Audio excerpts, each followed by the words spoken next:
सांग कोणते संत नाही बरं मला सांग झुकेगा नहीं साला असं कोण म्हणतात अगर लाजत काय ना पण सांगितलं अहो जर आजच्या लेकरांना आपण आळाची माणसं संत विचारलं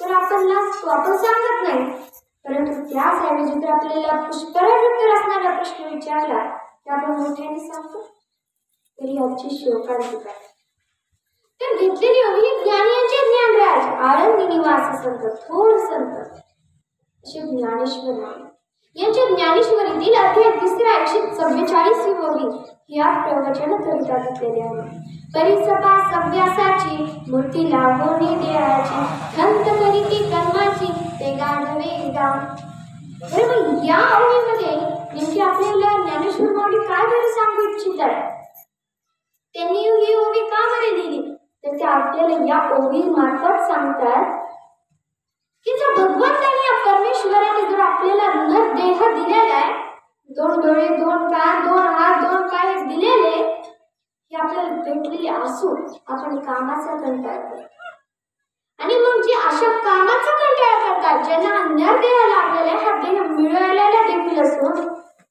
ते निव्वळ आडणी माणसं असतात कारण की अहो एवढा सुंदर देह बाकीच्या कोणाला आहे का नाही आपल्याला भेटतं एवढे सुख सुविधा आता असताना देखील आपण कर्माचा कंटाळा करतो तर असं न करता आपण आपलं कर्म केलं पाहिजे अहो प्रत्येकाचं कर्म ज्याने त्यांनी ज्या त्या वेळेत केलं पाहिजे सरपंचाचं काय कर्तव्य काय कर्म आहे गावामध्ये नळाला पाणी आलंय की नाही गाव सुरक्षित आहे की नाही गावामध्ये एखादा अडथळा निर्माण झाला की नाही हे बघणं हे सरपंचाचं काम आहे आता विद्यार्थ्याचं काय काम आहे बरं जे शिक्षक आपल्याला शिकवत आहेत ते नीट लक्ष देऊन ऐकणं हे विद्यार्थ्याचं कर्म आणि जर विद्यार्थीच परीक्षेजवळ आला तरी खेळायला सुटल्यावर आणि परीक्षा झाल्या म्हटलं की मला नापास केलं मी बरोबर लिहिलं होतं म्हणून चालणार आहे का नाही ज्या त्या वेळी जे ते आपलं कर्म ते आपण केलं पाहिजे अहो आज आमदाराचं काय कर्तव्य आपल्या तालुक्यामध्ये रस्ते नीट आहेत की नाही हे बघणं कुठं शाळा पडली असेल कुठं काही झालं असेल ते बघ अहो माझी शाळा मी 1ली ते 4थी शिकले जिल्हा परिषद 6 वर्ष झालं पडली परंतु त्याचं बांधकामाचं अजून ठेवलंय असं म्हणून चालणार आहे का किती नुकसान होत आहे असं काही 7 ते 12 टायमिंग उठायला तरी जमतं का लेकराला नीट जेवण करून सुद्धा जाता येत नाही म्हणजे एवढी वाईट परिस्थिती अहो आज खासदाराचं पण काय कर्तव्य प्रत्येक अडचण असल्याने सोडवणं आपला जरी साथीदार असला त्याने चुकीचं केलं असेल तर त्याला चुकीचंच म्हणायला पाहिजे हो की नाही प्रत्येकाने ज्याचं त्याचं कर्म केलं पाहिजे आणि ज्ञानेश्वर माऊली म्हणतात हेच जे आपलं काय कर्म आहे ते जे आपल्याला देह भेटून सुद्धा करत नाहीत ना ते अडाणी माणसं असतात किती ज्ञान असू द्या त्यांना परंतु जर कामाचं कंटाळा करतात ना काय उपयोग आहे त्याचा तर काहीच नाही अहो हे सुंदर जीवन आपल्याला लाभलेलं आहे तर करायला चांगलं कर्म अहो हे जीवन कोणाला भेटतं का हो दुसरं हे जीवन आपल्याला चांगलं कर्म केल्यानंतरच भेटणार आहे मग हे जीवन हे सुंदर देह लागलेलं असताना देखील का बरं आपण आपल्याला वाईट म्हणून द्यायचं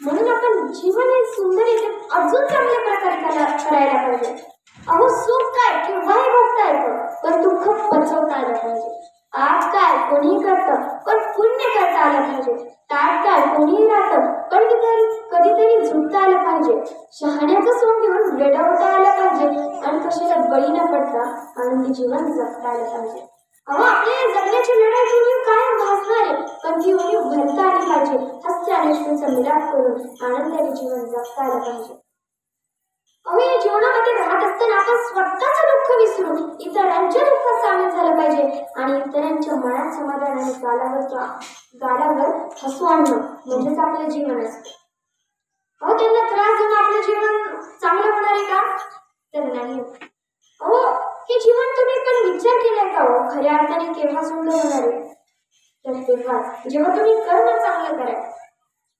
अहो हा जो देह आहे तो आपल्याला फुकट आपण मागितलं की भेटतो तर नाही म्हणलं मला पुढच्या जन्मात पण चांगलं देह पाहिजे भेटतो नुसतं म्हणल्याने भेटतो तर नाही हा देह अजून 84,000 युनिट पाठ केल्यानंतरच भेटतो किंवा चांगलं कर्म केल्यानंतर भेटतं. मग एवढे 84,000 एवढे पार केल्यानंतर भेटणारा देह आहे, मग तो आपण चांगल्या प्रकारे करायचा की नाही हे आपल्या हातामध्ये. कधी चांगलं होणार आहे तर तेव्हाच जेव्हा तुम्ही तुमच्या जीवनामध्ये ह्या दोन महत्वाच्या याद्या करा. पहिली बरं का, पहिली म्हणजे की आजपर्यंत तुम्हाला कोणी मदत केली, वेळोवेळी क्षणाक्षणाला कोणी मदत केली. आज शेतकऱ्याला कोणी बैल दिले असतील, कोणी मोटरसायकल दिली असेल बाहेर गावात जायसाठी, कोणी पेट्रोल आणून दिलं असेल, गाडी अर्ध्या रस्त्यात बंद पडली असेल. अशा अनेक छोटे मोठे जे काम आहेत ते आपल्याला आठवून घ्यायचे की आपल्याला कोणी मदत केली बाबा. आता ही झाली पहिली यादी. आता दुसरी यादी करायची, ती महत्वाची बरं. ती म्हणजे की आपल्याला कोणी मदत केली ही यादी तर आपण करूच हो, परंतु आपण कोणाला मदत केली आहे, आपण कोणाच्या कामी आलोय, आपण कोणाला मदत केली ही याची यादी आपल्याला करायची. माझ्या अंदाजानुसार तुम्ही 10 ते 15 पेक्षा नाव लिहू शकाल. किती आठवण द्या, लय झालं तर 20-30.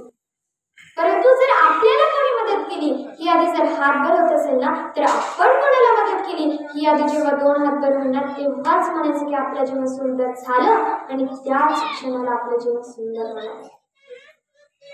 अहो हे जीवन खरंच खूप सुंदर आहे, पण या जीवनामध्ये आपल्याला करायचं काय आहे, या जीवनाचं सार काय आहे हे आपण जाणून घेतलं पाहिजे.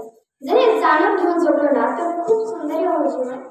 अहो अनंत पाटील एका ठिकाणी खूप छान म्हणतात, जगी जीवनाचे सार घ्यावे जाणून सत्वर, जगी जीवनाचे सार घ्यावे जाणून सत्वर, जैसे ज्याचे कर्म तैसे फळ देतो रे ईश्वर, जैसे ज्याचे कर्म तैसे फळ देतो रे ईश्वर. अहो आपलं कर्म ज्या प्रकारे त्याच प्रकारे आपल्याला भगवान फळ देणार आहे. वाईट कर्म केलं तर आपल्या जीवनामध्ये दुःखच येणार आहे, सुख येणार आहे का तर नाही. अहो आपलं जीवन म्हणजे ऊन सावलीचं खेळ आहे. कधी हसणं तर कधी रडणं, कधी दुखणं तर कधी हसणं आणि कधी सुख तर कधी दुःख हे जीवनामध्ये चालूच असतं. आणि हे महत्वाचं पण आहे, आणि याचमुळे येणाऱ्या परिस्थितीला कसं सामोरे जायचं, परिस्थितीशी कसं झगडायचं हे आपल्याला कळून चुकतं. अहो बघा ना, कधी पण कष्टाचं फळ हे नेहमी चविष्टच असतं ना, त्याचप्रमाणे मेहनत करून बांधलेल्या पक्षाने काट्यामधलं घरटच तेच सुखात असतं. म्हणून क्षणाक्षणाला मेहनत केली पाहिजे, कष्ट केलं पाहिजे, शेवटच्या श्वासापर्यंत देखील. अहो पाकळ्यांचं गळणं म्हणजे फुलाचं मरण असतं, पाकळ्यांचं गळणं म्हणजे फुलाचं मरण असतं, पण मरताना देखील सुगंध देणं यातच खरं आयुष्य असतं, यातच खरं आयुष्य असतं. अहो आपण चांगलं कर्म केलं पाहिजे, वाईट कर्म नाही केलं पाहिजे. काय वाईट कर्म करता हो? अहो या छत्रपती शिवरायांच्या राज्यामध्ये असून देखील काय बदलापूरची घटना आहे. अहो ज्या माणसाला तिथल्या विद्यार्थ्यांची रक्षा करायला ठेवलं त्यांनीच 2 चिमुरडींचं शोषण करावं, त्यांच्यावरती अत्याचार अन्याय करावा, तर ही खूप लाजिरवाणी गोष्ट आहे. अहो जर माझे छत्रपती शिवराय या वेळेस असतील ना तर माझ्या शिवरायांचा कायदा कसा होता सांगू? अहो काय रांजेचा पाटील गायचा, पण त्याने आपल्याच गावातील एका महिलेवरती अन्याय अत्याचार केला, तिची अब्रू लुटली, तेही तिच्या पती समोर आणि त्यांच्या मुलासमोर. ही बातमी जशी शिवरायांच्या कानावरती आली ना, कोणती वेळ काही बघितल्याने सभा भरवण्यात आली, त्याला बंदी करून आणण्यात आलं. आल्याच्या नंतर त्यांनी पाहिलं की अरे एवढा मोठा गुन्हा केलाय, याला मी बंदी करून आणलंय, असं अपराध केलेला असताना त्यांचे हात पाय थरथर कापायला पाहिजेत, आणि ह्या भीती नाहीये त्याच्या तोंडावरती, हास्य पण नाहीये. काय भानगडे हवं विचारलं. तो पाटील म्हणाला, अहो महाराज तुम्ही विसरताय की मी पाटील आहे. अहो पाटीलच नाही तर तुमच्या भावकीतलं पण आहे, आणि मग तुम्ही मला सोडून द्या. अहो मी पाटील आहे असं तू सांगत होता वारंवार. शिवराय म्हणाले, अरे तू नावाचा पाटील आहेस, परंतु तुझ्या कृत्यावरून तू एक वाईट माणूस आहेस. मग काय विचार करून शिक्षा ठोठावण्यात आली. काय शिक्षा दिली? चौरंग्याची. डोळ्यावरती पट्टी बांधली, 2 हात आणि 2 पाय कापून टाकण्यात आले, त्याला मंदिराच्या पायथ्याशी बसवण्यात आलं, ठेवण्यात आलं. तहानलेला भुकीने ग्रासलेला हा माणूस पाटील. मग तेव्हा शिवरायांच्या आईने म्हणजे जिजामातेने विचारलं त्यांना की अहो शिवबा, तसल्या निर्दयी माणसाला तुम्ही जिवंतच मारून टाकायचं ना, त्याच वेळेस कशाला याला जिवंत ठेवला? असला माणूस नको आपल्या राज्यात आणि तुम्ही चौरंग्याची शिक्षा का बरं दिली? शिवराय म्हणाले, अहो माते, जे सभेमध्ये होते त्यांना माहितीये की स्त्रीवरती वाकड्या नजरेने पाहणाऱ्याचे कसे हाल होतात, परंतु जे सभेमध्ये नाही आलेले आणि जे मंदिरामध्ये येतात त्यांना देखील कळलं पाहिजे की या राज्यामध्ये स्त्रियांवरती वाईट नजर टाकण्याचा परिणाम काय असतो ते. म्हणून मी त्याला चौरंग्याची शिक्षा दिली.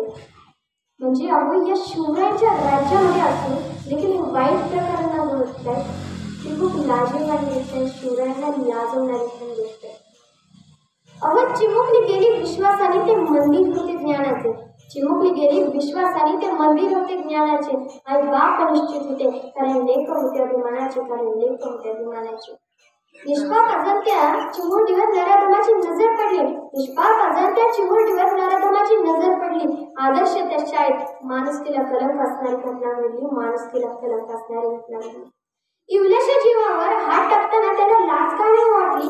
इवल्याशा जीवावर हात टाकताना लाज का नाही वाटली? हे करताना त्याला त्याची आई बहीण का नसणं आठवली? हे करताना त्याला त्याची आई बहीण का नसणं आठवली? नराधमाने केली तिथे माणुसकीची हत्या. नराधमाने केली तिथे माणुसकीची हत्या. आता पेटवणार नाहीत आम्ही नुकत्याच मेणबत्त्या. आता पेटवणार नाहीत आम्ही नुकत्याच मेणबत्त्या. फाशी तर द्यावी नाहीतर व्हावी चौरंग्याची शिक्षा. फाशी तर द्यावी नाहीतर व्हावी चौरंग्याची शिक्षा. कारण आम्हाला आहे छत्रपती शिवरायांच्या शासनाची अपेक्षा. छत्रपती शिवरायांच्या शासनाची अपेक्षा. अहो कायदा असा करा ना की कुणी अपकृत्य करणारच नाही. अहो कायद्याच्या भीतीने तरी कुणी स्त्रीकडे वाकड्या नजरेने पाहणार नाही.